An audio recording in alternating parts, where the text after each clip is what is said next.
전북특별자치도와 전북특별자치도의회는 2026년 병오년 시무식을 열고 새해 공식 업무를 시작했습니다. 현장 중심의 행정과 자치 정치를 약속했습니다. 전북 기초자치단체들도 시무식을 열며 새해 첫 업무를 시작했습니다. 민선 8기 임기가 끝을 향해 가는 올해 지역단체장마다 새해 각오를 밝혔습니다. 고창 지역의 밤사이 11cm가량의 눈이 쌓였습니다. 고창군은 2일 예정된 시무식을 취소하고 제설 작업을 벌였습니다.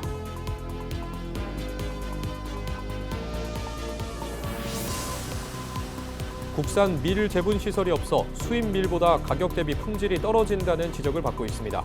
국산 밀 전용 재분 시설을 갖춘 밀 산업밸리가 조성되면서 우리 밀 품질이 한 단계 업그레이드되고 있습니다.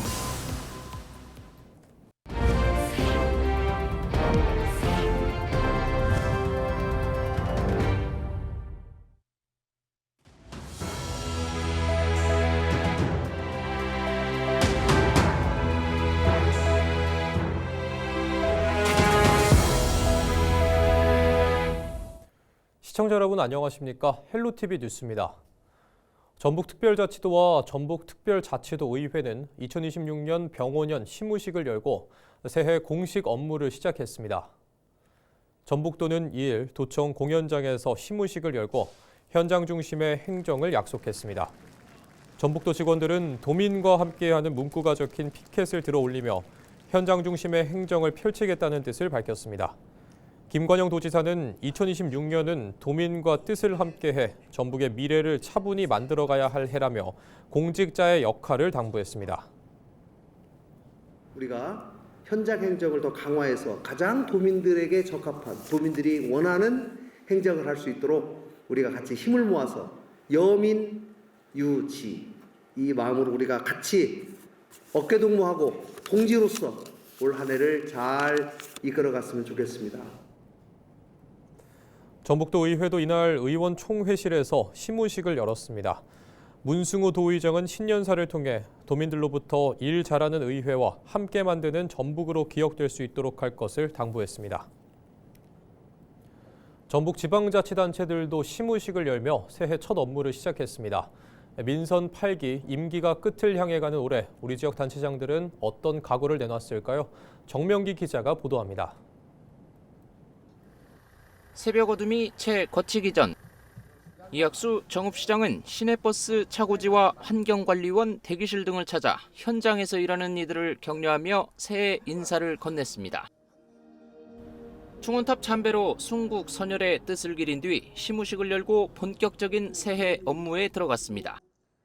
이 시장은 올해를 시민이 체감할 수 있는 결실의 해로 삼아 복지와 산업, 문화, 관광 등 모든 분야에서 변화를 추진하겠다는 뜻을 밝혔습니다. 올해를 이렇게 생각합니다. 그동안에 우리가 이뤘던 성과들이 변화를 위해서 노력했다면 이제 그 결실을 맺어야 되겠다라고 생각을 하고요. 최경식 남원시장은 간부 공무원들과 상견례를 가진 뒤 만인의 총을 참배하며 새해 첫 일정을 시작했습니다. 시무식에 참석한 최 시장은 더 큰 남원의 대도약을 목표로 주요 사업과 제2중앙경찰학교 유치 등에 힘을 쏟겠다고 강조했습니다. 기존에 지금 해왔던 공모사 앞에서 갖고 왔던 7,700억 정도의 사업의 현실화, 시민들 말씀 듣는 거, 그리고 거기다가 바이오 기업들, 대기업들 만나서 설득시키는 거지. 거기에 집중하려고 생각하고 있습니다.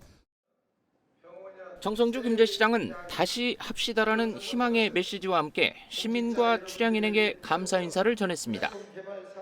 정 시장은 한 번 분발하면 큰일을 성취한다는 뜻의 일비충천의 자세로 새만금을 향한 도약과 김제시의 비상을 이어가겠다는 의지를 밝혔습니다. 신민 임실군수는 천만 관광 명품 도시 도약과 KTX 임실역 정차 등 핵심 사업 완수를 약속했고, 최영일 순창군수는 농어촌 기본소득 시범 사업과 수변 개발 등을 통해 군민 삶의 질을 높이겠다고 다짐했습니다.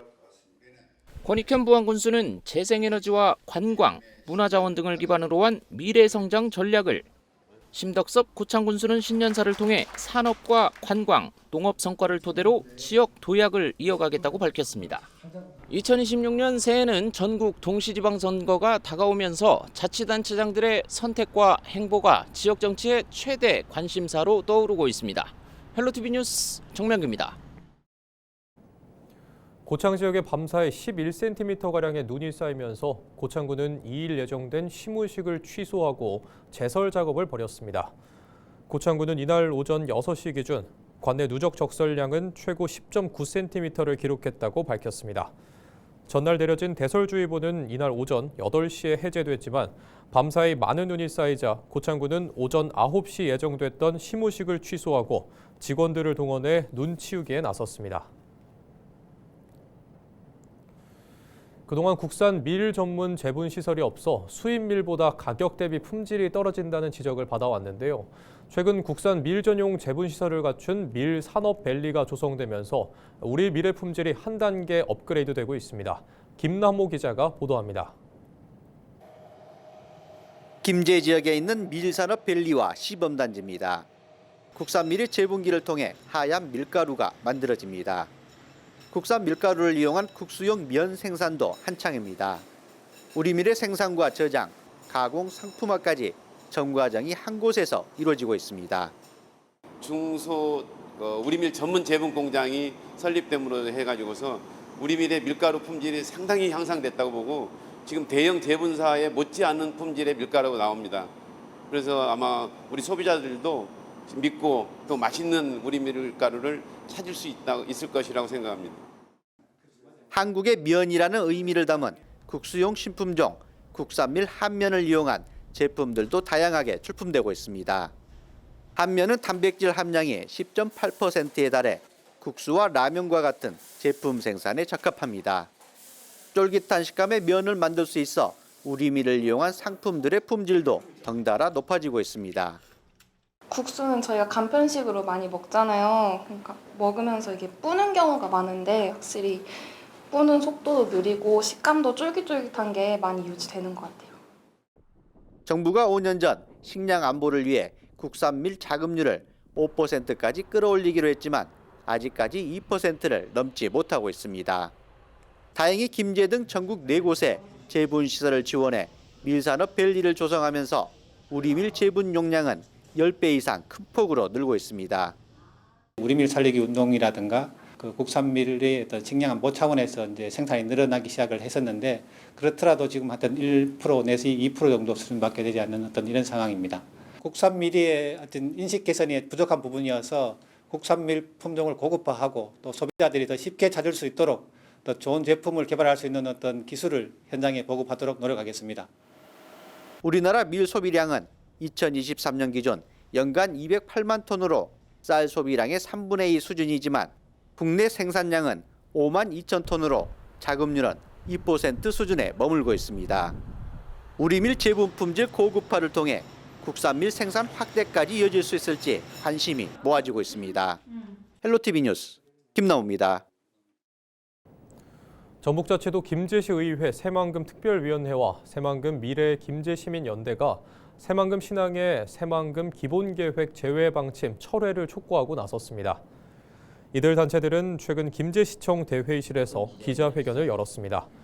참석자들은 김의겸 새만금 개발청장의 새만금 신항 기본계획 제외 발언에 대해 우려를 표명하며 새만금 기본계획 재수립안에 반드시 포함돼야 한다고 주장했습니다. 이들은 새만금 사업이 특정 지자체의 이해를 조정하는 사업이 아닌 국가 균형 발전과 미래 산업 육성을 위해 정부가 책임지고 추진해온 국책 사업이라고 강조했습니다. 오승경 새만금 특별위원회 위원장은 새만금 개발청이 새만금 신항을 기본계획에서 제외하려는 것은 국가계획의 일관성을 스스로 포기하는 것이라며 법적 대응까지 추진하겠다고 밝혔습니다. 새만금 사업을 흔들림 없이 추진해야 할 국가기관이 갈등을 관리하고 조정하기는커녕 핵심 국가 기반 시설에 대한 책임에서 한 발 물러서겠다는 태도로 비칠 수밖에 없다.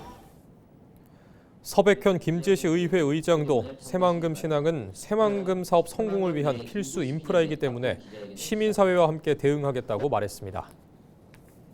기본 계획에 엄연히 포함되어 있는 핵심 전략 기반 시설을 재해 수립 과정에서 제외했다는 것은 국가 개혁의 일관성과 신뢰를 무너뜨리는 새만금청의 폭거가 아닐 수 없습니다. 네, 올해 정치권의 화두죠. 오는 6월이면 제9회 전국 동시 지방선거가 열립니다. 이재명 정부가 출범하고 첫 선거라 각 정당 모두 사활을 걸고 있는데요. 지난 선거 결과를 되돌아보면 어땠을까요? 김수정 기자가 짚어봅니다. 지난 2022년 윤석열 정부 출범 후 2년 만에 치러진 제8회 전국 동시 지방선거, 국민의힘의 압승이었습니다.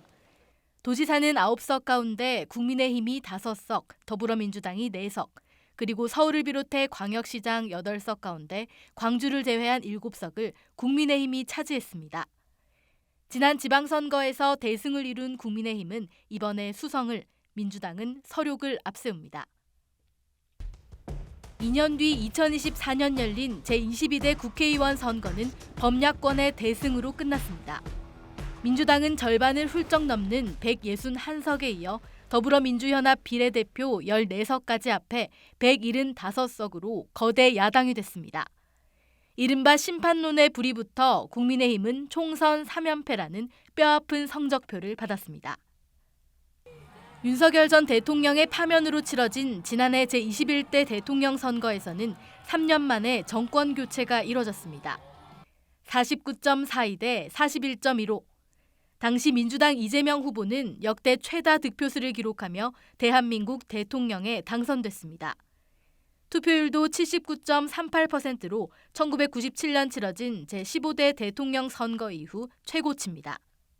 변수로 작용을 하고 있지만 그래도 이게 뭔가 큰 그 유권자들로부터 반발을 사는 그런 모습, 조짐까지 이어지지 않고 있거든요. 정치는 또 살아있는 생물이라는 이런 이제 이야기도 하고는 있지만은 조심스럽게 조금 우리가 지켜봐야 되지만은 주민을 대표할 참된 지역의 일꾼을 뽑는 9번째 전국 동시 지방선거. 지난 지선은 국민의힘이, 뒤이어 총선과 대선은 더불어민주당이 승기를 꽂은 가운데 여야 모두 물러설 수 없는 한판 대결이 이제 5달 앞으로 다가왔습니다. 헬로티비 뉴스 김수정입니다.